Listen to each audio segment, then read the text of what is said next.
This one is called Little Rosa. I'd gone to visit the grave of a friend of mine, and as I walked through the graveyard, I noticed this man kneeling down by the grave of a child.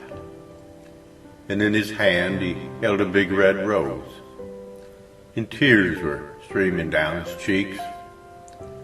So I walked over and I laid a hand on his shoulder and I started to talk to him. And during the course of our conversation, and in his broken English, this is the story just as he told it to me. He said, "Mister, I was walking down the street today and I passed by a big flower shop. I walked in and I asked the man in the shop, I said, boss, how much is it for one red rose? Then he looked at me and it would one a bigger frown, and he says, it's $1, please.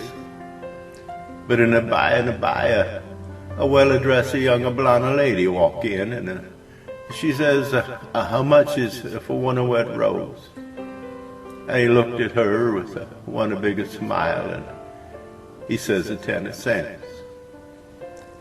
Now I said, boss, how come you are charging me $1 for the rose? You charged the young lady only 10 cents. Then he said, look, mister, you tell me why you wanted the rose, and maybe I give it to you for naught.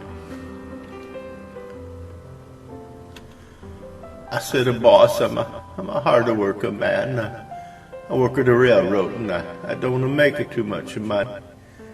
And I got me a little girl, and her name was Rosa. And Rosa was just about as high, boss.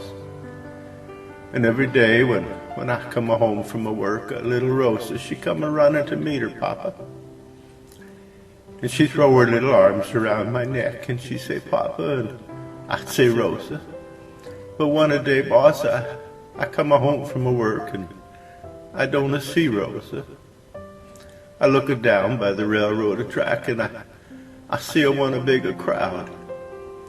I go down and I push the crowd in this way, and I push the crowd that way.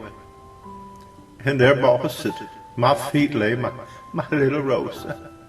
And that's why I wanted the rose, boss. I want to put it on my little Rosa's grave. But the man, he done say not, but he pick up the biggest and the reddest rose, and he gave it to me. And I said, thank you, boss, thank you very much. And though she's gone, you see, she's still the world to me. To me, she'll always be that little girl of mine.